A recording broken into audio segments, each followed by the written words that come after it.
入狱16年，发现北京有264套房，前富商牟其中用罐头换飞机，狂赚1个亿。大家好，我是洪根。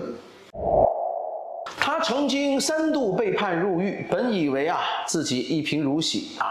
结果呢，发现北京还有264套房他的人生堪称疯狂与传奇的典范。300块钱起家，用热水瓶、罐头等日用品换了俄罗斯4架飞机，暴赚1.6个亿。他还准备在喜马拉雅山脉炸出个口子，在西部再造另一个温暖的江南。这个异想天开的人就是牟其中。曾贵为中国第4大富豪，也有人叫他中国首骗，可谓是毁誉参半的。那么牟其中到底是靠什么才赚到这么多钱？靠他的天方夜谭与异想天开吗？还真有可能。关注我，为你讲述牟其中的传奇故事。1941年6月出生的牟其中是一个典型的四川人，他们的家历来是以经商为生。年轻的时候，牟其中算得上是一个热血青年在上个世纪60、70年代特殊的时期，牟其中经常发表一些个人的言论。终于在1974年，他因为写了几篇当时有点犯忌的文章而被判入狱4年零4个月。没过几年，那个动荡的岁月终于结束了全国也迎来了改革开放的大潮。1979年，牟其中终于恢复了自由之身。可是此时的牟其中已经38岁了，这个年纪而且还有案底，这对于一个想要创业的人来说，其实已经失去了很多的优势。但是好在当时的改革开放才刚刚起步，正可谓是遍地黄金的年代。牟其中又是一个脑子很活、鬼点子很多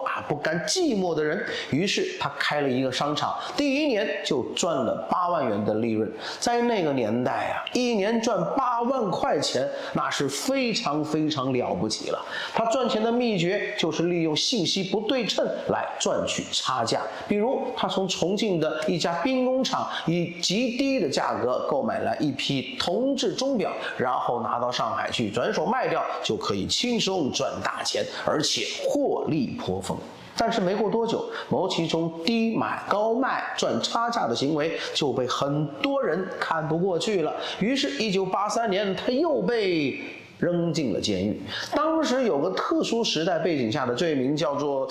投机倒把、买空卖空。不过还好，他在狱中破天荒地写了入党申请书，并凭借着自己的聪明才智和从商经验，写下了不少关于改革开放应该如何搞的文章，谈了自己的看法。据说他的这些文章还引起了有关部门的重视。这一次，他在监狱里只蹲了11个月，就再次获释，这是他的第2次牢狱之灾了。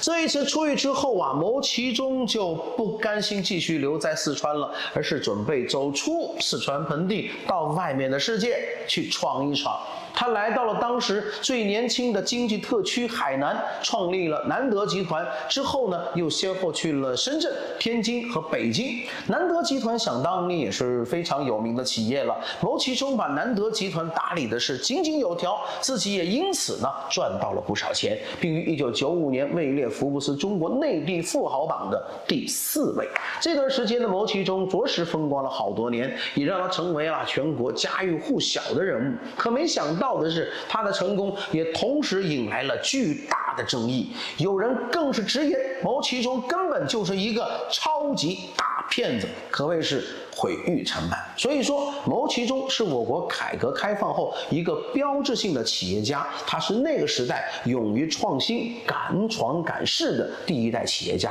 他与柳传志、任正非、鲁冠球、褚时健、年广久等应该属于同一批的创业者，但每个人的发展和结局呢，却又大相径庭。这主要是由他们本人的性格所决定的。据牟其中当年的部下、房地产大佬冯仑回忆啊，牟其中是一个有着江湖豪侠、英雄气节和政治情节的人。很多人呢都是在现有体制下赚钱，而牟其中呢却反其道行之，他要用冲撞现在体制的办法来证明自己的强大。他在当时创造了很多商业神话，这些神话只有在特定的历史背景下才可能发生。牟其中最有名的一个神话，就是很多人耳熟能详的罐头换飞机事件。前面提到了啊，牟其中很善于低买高卖，当时有一个专属名词叫投机倒把。最初啊，他倒卖钟表赚了钱，后来呢，又打起了倒卖飞机的生意。1991年的时候，苏联已经非常缺钱了，民众的生活物资都需要排队才能够买到。他们想通过出售一批飞机来赚到钱，但是一直都没有找到买家。牟其中了解到苏联国内的现状之后，便产生了一个大胆的想法，因为他发现苏联国内对食品和轻工业产品的需求量很大，而我们国家正好因为改革开放后快速的经济发展，导致了这些东西出现了过剩囤积的情况。既然如此，为什么不能撮合一下呢？使得双方互通有无呢？说干就干，牟其中下定主意要做成这笔生意，就是用国内过剩的食品、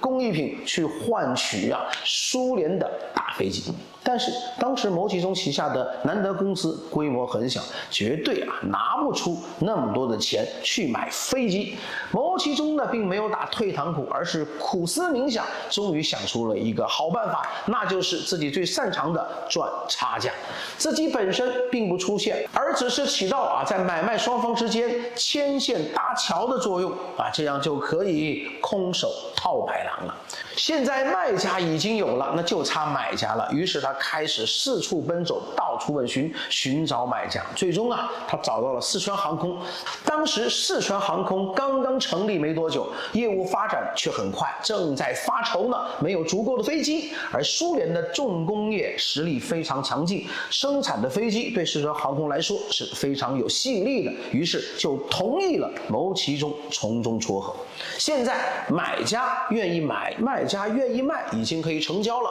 但是牟其中又打起了这个结算方式的主意了。他看准了苏联急需食品和轻工业产品的迫切情形，巴不得马上就能够拿到这点东西，于是就摆了苏联一道，说服苏联通过商品以物易物方式进行结算。这种方式的好处就是在国际贸易中可以省去汇率变动的风险。当时苏联快要解体了，卢布的汇率存在很大的风险，稍有不慎，可能赚的钱还没有汇率兑换损失的多呀。于是牟其中就用满载着罐头、皮衣等食品和日用小商品的500车皮，换来了4架苏制图-154飞机。1991年底，首架图154客机安全降落我国，此后其余3架飞机也陆续的到达。苏联的图-154客机能载164人，价格呢却比美国同类飞机便宜60%，因此这笔生意被认为是一笔超级划算的买卖。4架苏图-154客机总价值超过4个亿，成为当时我国与苏联这个最大的一笔民间交易。牟其中通过娴熟的操作，自己几乎1分钱没花，却从这笔生意中赚到了至少8000万到1亿元的差价，一举成为了亿万富翁，也从此一夜成名。这个故事呢，多年以后仍是中国私营企业家们津津乐道的一个经典案例。他发现了牟其中在面对机遇和挑战的时候，勇敢的拿起机会，发挥自己的能力，实现自己的成功。但这次成功也让本来就有点爱吹牛的牟其中更加的放飞自我。紧接着他就开始谋划第2个神话，那就是他要把这个满洲里发展成为北方的香港。这个计划起源于上个世纪90年代初期，由于罐头换飞机的影响，牟其中和他的南德公司当时已经是全国名声大噪规模和实力都很强。熟悉地理的人都知道，满洲里这座城市拥有着得天独厚的区位优势，在我国内蒙古的东北方向紧邻着外蒙古和俄罗斯，这是我国最大的边境港口之一，也是我国通往中亚和欧洲的重要枢纽城市。以前去俄罗斯的火车基本上都要从满洲里过境，边境贸易非常发达，而且满洲里本身的资源也非常丰富，尤其是各类的矿产资源和农业产品。这一切呢，都使得满洲里成为了一个天然的路口口岸、交通枢纽和物资集散地。牟其中显然是看到了这一点，在他的规划中，满洲里在中俄贸易中的地位就好比是香港在中西方贸易中的地位一样。于是1991年，牟其中跑到满洲里成立了新公司，开始大力发展和投资满洲里的经济建设。先从基础设施做起他开始投资修建道路、码头、铁路，扩大城市规模，并引进了大量国际知名品牌和企业，积极吸引着外国资本的入驻。1992年，国家将满洲里确定为对外开放的边境城市，这更加增强了牟其中的信心。牟其中曾经表示，在满洲里有15万平方公里的他，其中5万平方公里在俄罗斯境内。牟其中曾经宣布独资开发满洲里，为此要投资100亿元，但实际上有报道称，南德公司在满洲里的投资总额甚至连1个亿都没有但是人算不如天算，满洲里对面的俄罗斯经济实力远不如香港和一些西方的发达国家，尤其是苏联解体之后，上个世纪90年代，俄罗斯的经济乱的是一塌糊涂，整得一个惨子了得。所以牟其中押把满洲里的赌注并没有如其所愿，满洲里虽然后来也取得了长足的发展，但是照比香港还是差了很多。因此，牟其中把满洲里打造成北方香港的神话其实是破灭的，这也给他本人的声誉带来了不好的影响。很多人就此认为牟其中就是一个喜欢夸夸其谈的人此后的牟其中还说了很多大话，但都没有最终兑现，因此有人指责他就是一个十足的骗子。比如1997年，牟其中在一场发布会上公开说自己正与美国的几家公司合作，并在俄罗斯发射2颗卫星。